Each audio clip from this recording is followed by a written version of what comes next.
ദൈവത്തിൻ്റെ അതിപരിശുദ്ധമായ നാമം വാഴ്ത്തപ്പെടുമാറാകട്ടെ. നോമിൻ്റെ 13-ാം ദിവസമായ ഇന്ന് നമ്മുടെ അല്പനേരത്തെ ചിന്തയ്ക്കായി തിരഞ്ഞെടുത്തിരിക്കുന്ന വേദഭാഗം യാക്കോബ് എഴുതിയ ലേഖനം 2-ാം അധ്യായം 1 മുതൽ 13 വരെയുള്ള വാക്യങ്ങൾ. ചിന്താവിഷയം: മുഖപക്ഷമില്ലാത്ത ദൈവസ്നേഹം. കുറിവാക്യമായി തിരഞ്ഞെടുത്തിരിക്കുന്നത് യാക്കോബ് എഴുതിയ ലേഖനം 2-ാം അധ്യായം 1-ാം വാക്യം. സഹോദരന്മാരെ, തേജസ്സുള്ളവനായി നമ്മുടെ കർത്താവായ യേശു ക്രിസ്തുവിൽ വിശ്വസിക്കുന്ന നിങ്ങൾ മുഖപക്ഷം കാണിക്കരുത്. നമ്മുടെ ദൈനംദിന ജീവിതത്തിൽ നാം പലരെയും പരിചയപ്പെടാറുണ്ട്. മറ്റുള്ളവരെ അളക്കുവാനായി മനുഷ്യർ തന്നെ രൂപപ്പെടുത്തിയിരിക്കുന്ന പല അളവുകോലുകളുമുണ്ട്. അവർ ധരിക്കുന്ന വസ്ത്രങ്ങളുടെ വില, വീടിൻ്റെ വലിപ്പം, അവരുടെ ജോലി തുടങ്ങിയവ. നാം അവർക്ക് നൽകുന്ന പരിഗണന പലപ്പോഴും ഈ കാര്യങ്ങളെയൊക്കെ മുൻനിർത്തിയാവും. എന്നാൽ ക്രിസ്തുവിൻ്റെ അനുയായികളായ നാം എങ്ങനെയാണ് മറ്റുള്ളവരെ കരുതേണ്ടത് എന്ന് യാക്കോബ് 2-ാം അധ്യായം 1 മുതൽ 13 വരെയുള്ള വാക്യങ്ങളിൽ നിന്ന് മനസ്സിലാക്കാൻ സാധിക്കും. 1-ാം വാക്യത്തിൽ തന്നെ നമ്മോടൊരു ചോദ്യം ചോദിക്കുന്നുണ്ട്. ഗൗരവമുള്ള ഒരു ചോദ്യമാണിത്. കർത്താവായ ക്രിസ്തുയേശുവിൽ വിശ്വസിക്കുന്ന നമ്മൾക്ക് ഓരോരുത്തർക്കും എങ്ങനെയാണ് മുഖപക്ഷം കാണിക്കുവാൻ സാധിക്കുന്നതെന്ന് 2 മുതൽ 3 വരെയുള്ള വാക്യങ്ങളിൽ ഒരു ഉദാഹരണം നമുക്ക് പറഞ്ഞു നൽകുന്നുണ്ട്.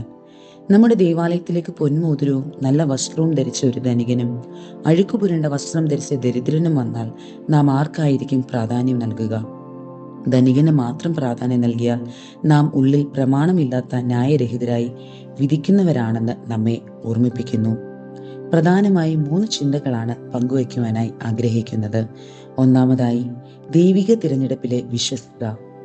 വാക്യം 5 പ്രകാരം പറയുന്നു: ദൈവം ലോകത്തിൽ ദരിദ്രരായവരെയാണ് വിശ്വാസത്തിൽ സമ്പന്നരും തന്നെ സ്നേഹിക്കുന്നവർക്ക് വാഗ്ദത്തം ചെയ്ത രാജ്യത്തിന്റെ അവകാശികളാക്കി തിരഞ്ഞെടുത്തത്. ലോകപ്രകാരം നാം ദരിദ്രരെ നിസ്സാരരെന്ന് തള്ളിക്കളഞ്ഞപ്പോൾ ദൈവം ചേർത്തുകൊണ്ടത് അങ്ങനെയുള്ളവരെയാണ്.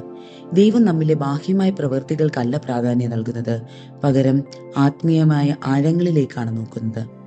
രണ്ടാമതായി, പ്രമാണങ്ങളുടെ സാക്ഷാത്കരണം.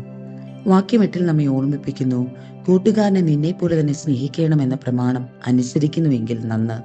മുഖപക്ഷം കാണിച്ചാൽ നാം പാപം ചെയ്യുകയാണെന്ന് ഓർമ്മിപ്പിക്കുന്നു. ദൈവത്തിന് മുഖപക്ഷമില്ലാത്തതുപോലെ എല്ലാവരെയും ഒന്നായി കണ്ട് ചേർത്ത് നിർത്തുവാൻ സാധിക്കുമ്പോഴാണ് ക്രിസ്തുവിന്റെ ഭാവം നമ്മിലും ഉണ്ടാകുന്നത്. ന്യായപ്രമാണം മുഴുവനും അനുസരിച്ച് നടന്നിട്ടും ഒന്നിൽ തെറ്റിപ്പോയാൽ നാം സകലത്തിലും കുറ്റക്കാരായി തീരുന്നു എന്ന് തിരുവചനം നമ്മെ ഓർമ്മിപ്പിക്കുന്നു. എല്ലാവരെയും ഒന്നായി കാണുന്ന, ചേർത്ത് നിർത്തുന്ന ക്രിസ്തീയ മനോഭാവം നമ്മിലും ഉണ്ടാകേണ്ടതായുണ്ട്. മൂന്നാമതായി, ന്യായവിധിക്കായുള്ള ജാഗ്രത. വാക്യം 13 ഇപ്രകാരം പറയുന്നു: കരുണ കാണിക്കാത്തവന് കരുണയില്ലാത്ത ന്യായവിധി ഉണ്ടാകും. കരുണ ന്യായവിധിയെ ജയിച്ച് പ്രശംസിക്കുന്നു. നമ്മുടെ സംസാരവും പ്രവൃത്തിയും എല്ലാം നോക്കിക്കാണുന്നവനായ കർത്താവിന്റെ മുമ്പിൽ നാം ന്യായവിധിക്കായി തയ്യാറായി നിൽക്കേണ്ടി വരും. മറ്റുള്ളവരോട് കരുണ കാണിക്കാൻ മടിക്കുന്നവർക്ക് ദൈവസ്നേഹത്തിൽ കരുണ ലഭിക്കുകയില്ല എന്ന ചിന്ത നമ്മിലുണ്ടാകണം. മനുഷ്യരെ വേർതിരിച്ച് കാണാതെ ഒരുപോലെ കാണുവാനും കരുതുവാനും സ്നേഹിക്കുവാനും നമുക്ക് സാധിക്കണം. പ്രിയരെ, നമ്മുടെ വാക്കിലോ പ്രവൃത്തിയിലോ എപ്പോഴെങ്കിലും അറിഞ്ഞോ അറിയാതെയോ മറ്റുള്ളവരോട് വേർതിരിവ് കാണിച്ചിട്ടുണ്ടെങ്കിൽ അത് ദൈവസ്നേഹത്തിൽ ഏറ്റുപറയുവാൻ ഈ നോമ്പിന്റെ നാളുകളിൽ നമുക്ക് സാധിക്കട്ടെ. എല്ലാവരും ദൈവത്തിന്റെ മക്കളാണെന്ന് തിരിച്ചറിഞ്ഞ് ദൈവിക സ്നേഹത്തിൽ എല്ലാവരെയും ചേർത്ത് നിർത്തുവാൻ നമുക്ക് സാധിക്കണം. ബാഹ്യമായ സൗന്ദര്യത്തിനുപരിയായി മനുഷ്യരുടെ ഹൃദയങ്ങളെ തിരിച്ചറിയാൻ നമുക്ക് സാധിക്കണം. യഥാർത്ഥ ക്രിസ്തു ശിഷ്യരായി മുഖപക്ഷം കാണിക്കാതെ എല്ലാവരെയും ഒരുപോലെ സ്നേഹിക്കുവാനും കരുതുവാനും ദൈവം നമ്മെ ശക്തീകരിക്കട്ടെ. നമുക്ക് പ്രാർത്ഥിക്കാം. സ്നേഹവാനായ ദൈവമേ, ഞങ്ങളുടെ ജീവിതത്തിൽ ദാനമായി നൽകിയ ഈ നല്ല ദിവസത്തിനായി നന്ദി കരയറ്റുന്നു.